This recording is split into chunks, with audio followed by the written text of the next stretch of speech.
So in the quickie section this week, it's going to be fast and fucking furious, baby. And I'm not talking about cars and retards. It's about family. More like Obama and his administration selling guns to Mexican drug cartels. That kind of fucking fast.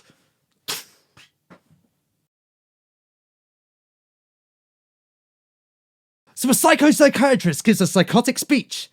Yes. So a doctor, yes, a doctor, I repeat, Aruna Kilananan gave a lecture to Yale University students on the psychology of whiteness, where the New York-based psychiatrist openly admitted having fantasies about unloading a revolver into the head of any white person who got away. Burying the body and wiping her bloody hands as I walk away relatively guiltless with a bounce in my step, like I did the world a fucking favour. So Killanana, na na na na na na na na na, kanana na na na na na, kanana na na na na na, kanana na na na na na na na na na na na na na na na, kanana na na na na na. Now she's saying that all that was taken out of context, man. Whew.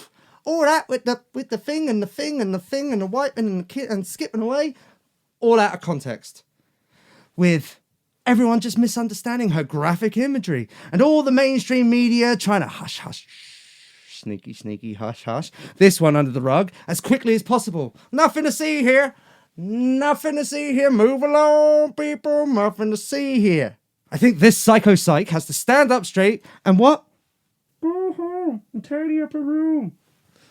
You heard him.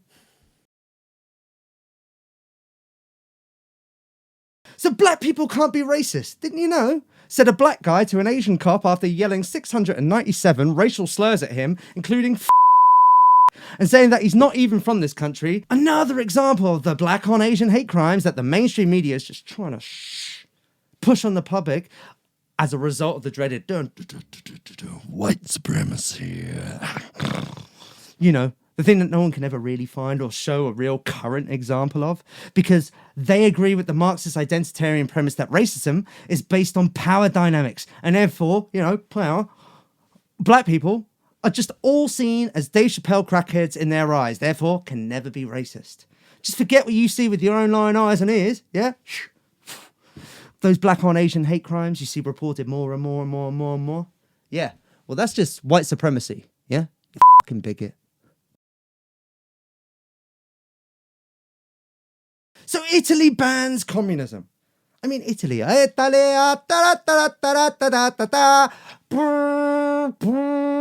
go to America. Vivi in America. Go to live in America. The father fool at hala ciao. So Italy is such a strange, wonderful place and people. They have thus taken the interesting step of outright banning communism and Islamic extremism, using their laws and on the prohibition of fascism because of their, you know, their historical flirtations with the old. I can't describe that funnily without getting death threats. To group both these harmful ideologies under the umbrella and eliminate it. I mean, it's a unique way to address a problem that is plaguing the West right now, but it's almost impossible to do. I mean, you can't really change what's in their bloody nut box, you know what I mean? You'll eventually find yourself burning books and literature, which always leads one down a dark and scary path. And atrocities will be enacted on the principles of political and ideological beliefs. This will not work. Better let them speak freely. Locate where it comes from and who's listening. Watch through surveillance. Challenge the ideas with those of your own society guided by better and freer principles. And if they then escalate to that of a crime, then sling them in the fucking nick. I mean, these people are a threat, right? And a pain in the ass. But you can't fight fascism with fascism.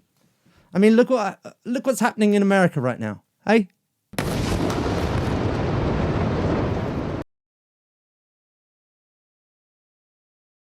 So French President Emmanuel Macron is slapped in the face by a medieval wizard. Yes, you heard that right, ladies and gentlemen. So Macron, eager to meet his adore in public, jogged happily up to the group waiting for him and was immediately slapped in the face for his troubles by Damien Terrell, a medieval reenactment enthusiast who lives with his mother and is a self-described anarchist and gaming nerd. Well, he slapped the president, perhaps wanting to initiate a duel. Initiate a duel but was swiftly taken down by about 30 security guards while he yelled, "Abbas la Macronie!" or "Down with Macronia." Sounds like most of my mates, really.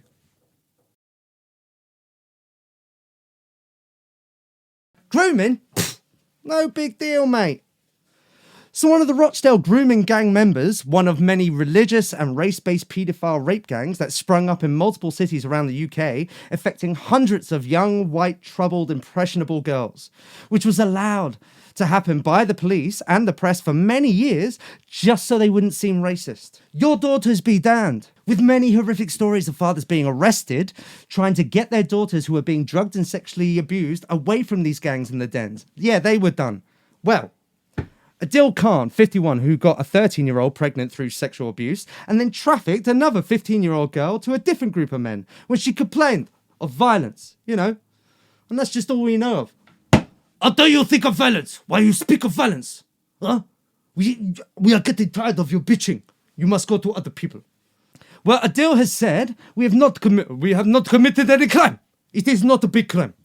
And claims it would be a breach of his human rights to be sent back to Pakistan after being sentenced to deportation last July for his crimes and for the good of the public. My friend, it is not a big crime. Come, my friend, let's drink tea. Come, you like carpet? So the UK doesn't have guns, right? Well, the criminals do. And we have had another big shooting in London. This being days after the BLM activist Sasha Johnson was shot in the head in the garden by a gang, and adding to the 4 people killed in suspected murders since Friday. The unnamed 17-year-old was shot in Tulse Hill on Sunday night. A 28-year-old was shot in Leytonstone Monday morning. A 40-year-old was stabbed to death in Stratford on Monday morning. And Sadiq Khan, the tiny little awful woke mayor of London, has said this is a terrible tragedy, but you can all fuck off and let me get on with painting rainbow flags across the roads. Yeah?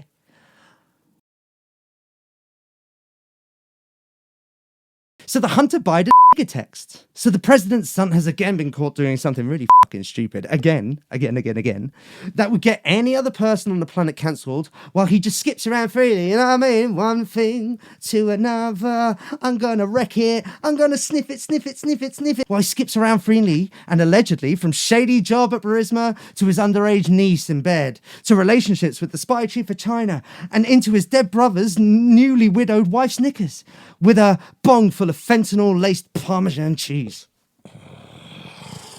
Oh, it's good to be the president's son. Well, he's been caught sending racial texts to his white lawyer talking drug-fueled nonsense and calling him with the A, not the hard R, right, it matters, multiple times.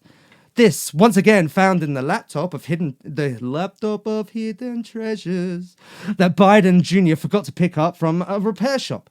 The repairman saying he was pretty much high. Bruv, he was mash up when he came in. He spat on the form, took a shit in the corner, and never saw him again. So I've been thinking about this. I might just stop criticising the guy and just hang out with the guy. He sounds like a fucking barrel of laughs. If you can't convict him, join him. So Microsoft president warns of AI Big Brother. It's coming. Brad Smith, the president of Microsoft, has warned the world that if lawmakers don't protect the public against AI, it could be difficult to catch up with the rapidly developing technology. And effectively, life as depicted in George Orwell's 1984, quote, could come to pass in 2024. Well, that's absolutely terrifying, or he's just mental. With the government's increasing use of AI to monitor its citizens, especially China, we want to see into their minds, which could lead to the threat on democracy itself in as little as 4 years. So I guess we should all just get ready to live in a pod, huh? A microchip in our head, eating cicadas and looking at a screen for 24 hours a day, huh? Oh, I don't want to live in a pod. So the GoFundMe for Abuela has been rejected. So the awful politician, AOC, never missing a bloody opportunity, to bash Trump, the country, or just be a racist and socialist, posted a photo on social media of her grandmother's ramshackle house in South America, blaming it on Trump's policy. Whatever. I mean, she's crazy, right? Forgetting she lives in a penthouse flat in New York City, makes a shitload of money from the government, and drives a Tesla. So conservative commentator Matt Walsh of the Daily Wire started a GoFundMe charity donations page for the politician's abuela. My abuela is a starving, though I make her money. Saying it was shameful how the wealthy congresswoman let her poor old grandmother live in these conditions. Within one day, the page raised over 125 grand. Far over what was expected, but sadly, and only out of spite, AOC rejected the offer and all the money, calling it a hate-filled attack by the far right and leaving her poor relative stuck without a fix. Well, if that's the kind of attacks the far right supremacists carry out these days, well, can I get one? Because I am fucking skint, mate.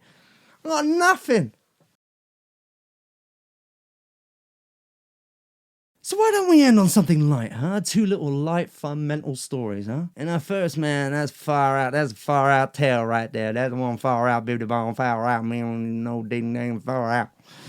In our first far out tale, a chicken nugget that slightly resembles a character from an on-fire video game at the moment, Among Us, has sold for $99,997 on eBay. Yeah, you fucking heard that right. A chicken nugget.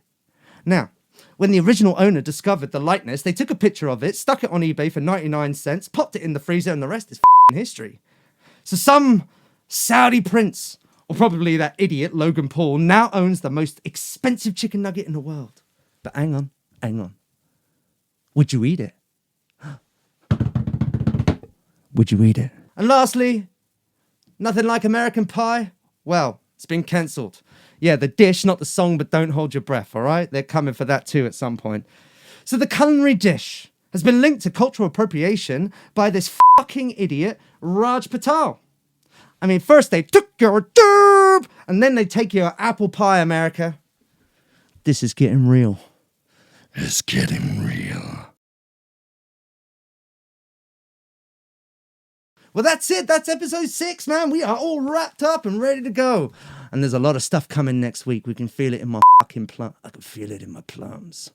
So please like, share, and subscribe because it's taken a lot of work and it's just little old me, man. It's just little old me. So any appreciation, comments, or anything, hey, it'd be appreciated. Join me next time. Let's see what we can see, huh?